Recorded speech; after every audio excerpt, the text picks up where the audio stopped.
சுவாமி விவேகானந்தரின் விரிவான வாழ்க்கை வரலாறு. அத்தியாயம் 25. தெய்வதூதர்.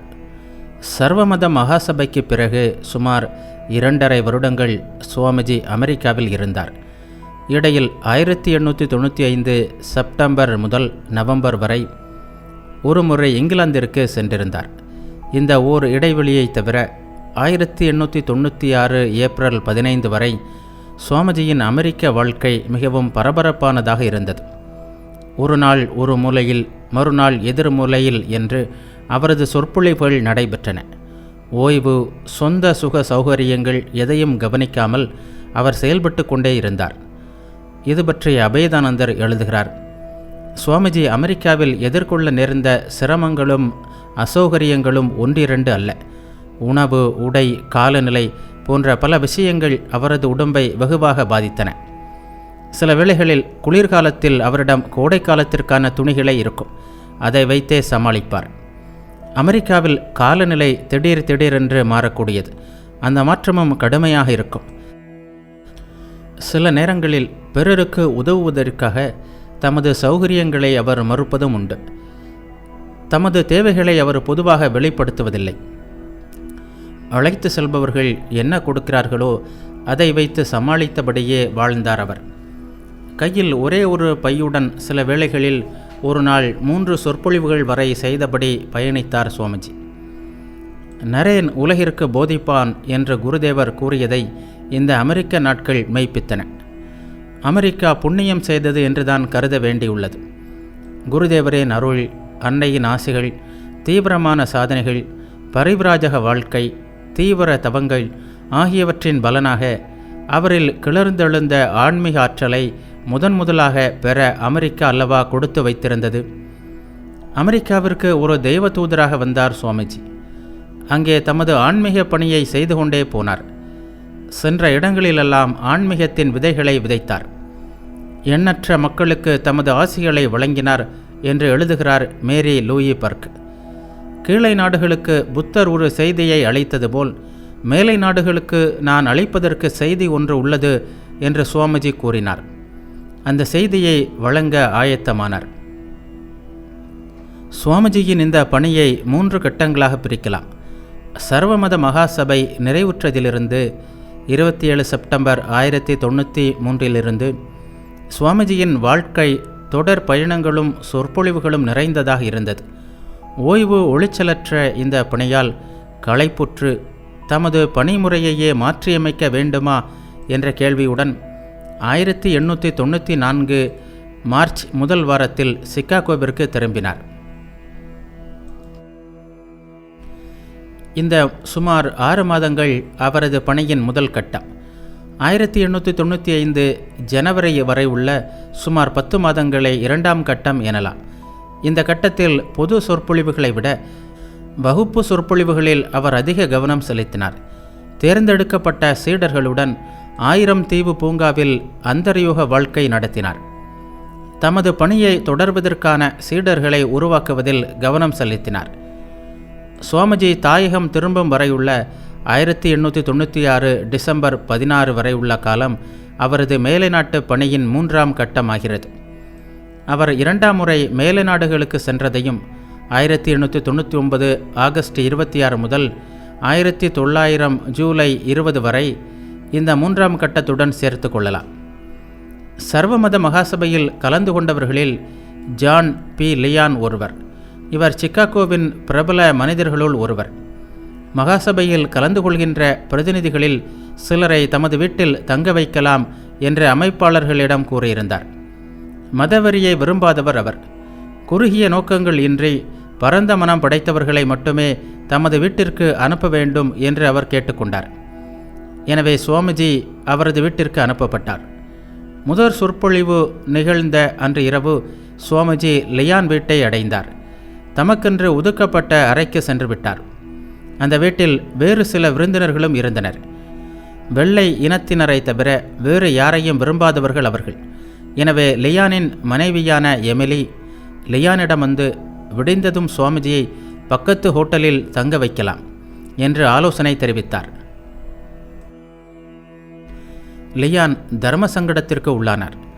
என்ன செய்வதென்று தெரியாமல் நேராக சுவாமிஜியிடம் சென்றார். அவருடன் சிறிது நேரம்தான் பேசியிருப்பார். அவரது குழப்பம் அகன்றது. தெளிந்த மனத்துடன் நேராக தன் மனைவியிடம் சென்று, இதோ பார், இந்த இந்தியர் தாம் விரும்பும் வரை இங்கேதான் தங்குவார். இத்தகைய ஒரு மேதை இதுவரை நம் வீட்டில் தங்கியதில்லை.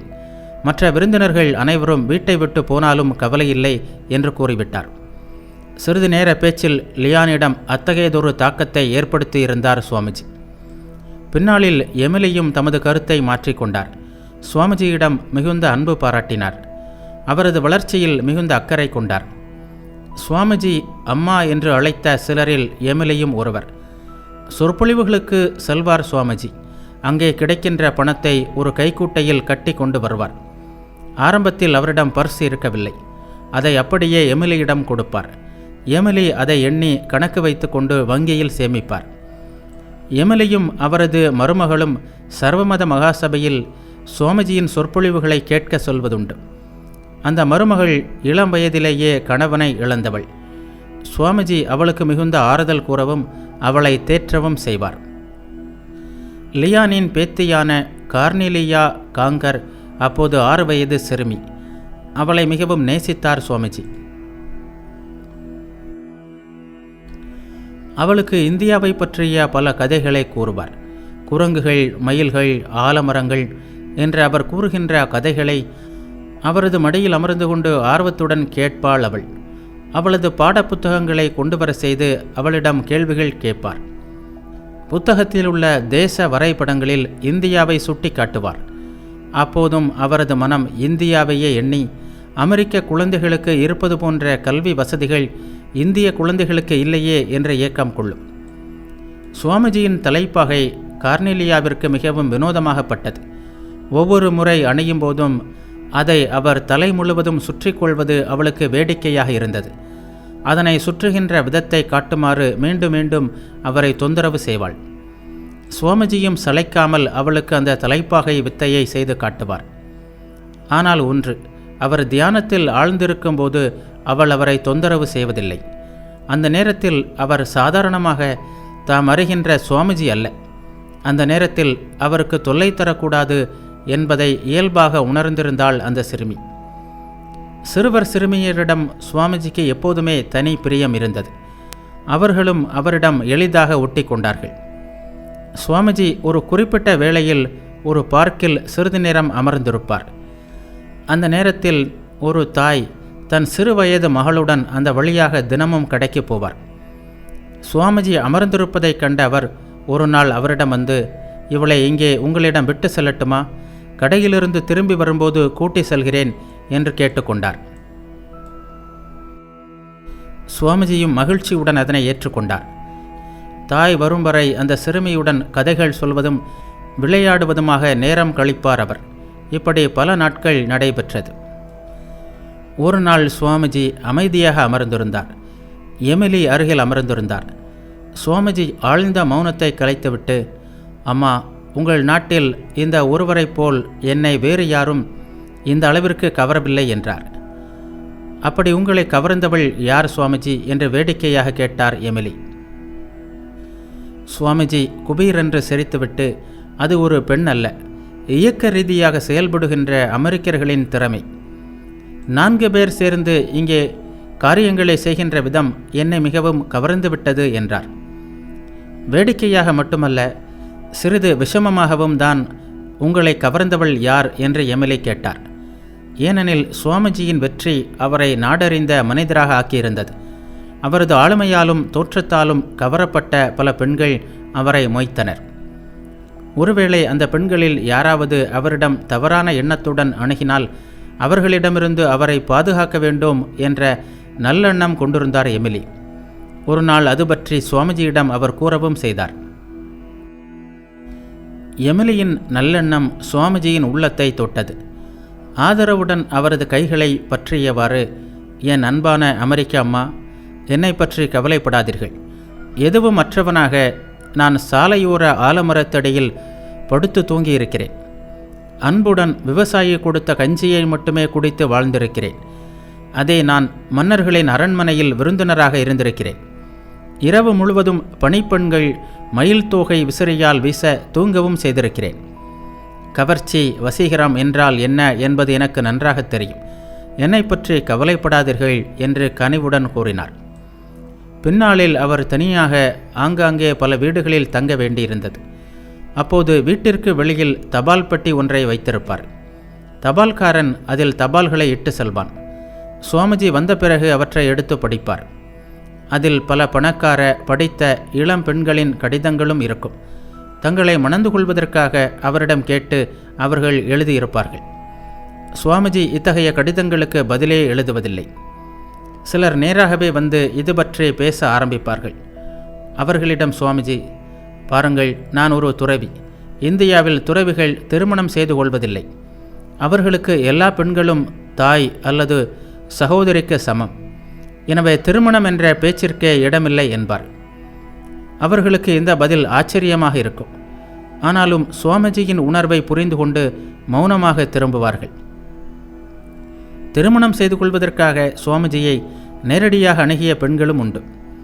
ஒருமுறை பெரும் பணக்காரி ஒருத்தி, சுவாமிஜி, என்னையும் எனது திரண்ட செல்வத்தையும் உங்கள் காலடியில் வைக்கிறேன் என்று கூறினாள். அதற்கு சுவாமிஜி, இதோ பாருங்கள், நான் ஒரு துறவி. எனக்கு என்ன திருமணம்? என்னை பொறுத்தவரை எல்லா பெண்களும் என் தாய் என்றார். அமெரிக்க பெண்கள் எளிதில் உணர்ச்சி வசப்படுபவர்கள். காதல் களியாட்டங்களில் ஒரு வெறியாகவே உள்ளார்கள். நானோ காதல் போன்ற உணர்ச்சிகள் எதுவும் இல்லாத ஒரு வகை வினோத மிருகம். என்னிடம் அவர்களுக்கு காதல் என்பதற்கெல்லாம் வழியில்லை. அதனால் என்னிடம் மிகவும் மரியாதை வைத்திருக்கிறார்கள். அவர்கள் எல்லோரும் என்னை அப்பா என்றோ அண்ணா என்றோ அழைக்குமாறு செய்துவிட்டேன். வேறு எந்த உணர்ச்சியுடனும் அவர்கள் என் அருகில் வர நான் விடுவதில்லை. படிப்படியாக அவர்கள் எல்லோரையும் வழிக்கு கொண்டு வந்துவிட்டேன் என்று எழுதுகிறார் சுவாமிஜி. தொடர்பு கொண்ட அனைவரிடமும் ஒரு குழந்தை போல் பழகினார் சுவாமிஜி. அவர்களும் அவரை அன்புடன் போற்றினர். அமெரிக்காவின் பழக்க வழக்கங்களை அவர்கள் அவருக்கு கற்றுக் கொடுத்தார்கள். சுவாமிஜி ஓர் ஆர்வமிக்க மாணவன் போல் எல்லாவற்றையும் கற்றுக்கொண்டார். படிகளில் ஏறும்போதும் இறங்கும்போதும் ஆண் முதலில் செல்ல வேண்டுமா அல்லது பெண் முதலில் செல்ல வேண்டுமா என்பது போன்ற விஷயங்களை கூட கேட்டு தெரிந்து கொண்டார். எமிலி ஒரு பெண்கள் மருத்துவமனையின் தலைவியாக இருந்தார். சுவாமிஜி அந்த மருத்துவமனையை மிகுந்த ஆர்வத்துடன் சென்று பார்த்தார். அங்கே குழந்தைகள் இறப்பு விகிதம் பற்றிய புள்ளி விபரங்களையும் கேட்டு தெரிந்து கொண்டார்.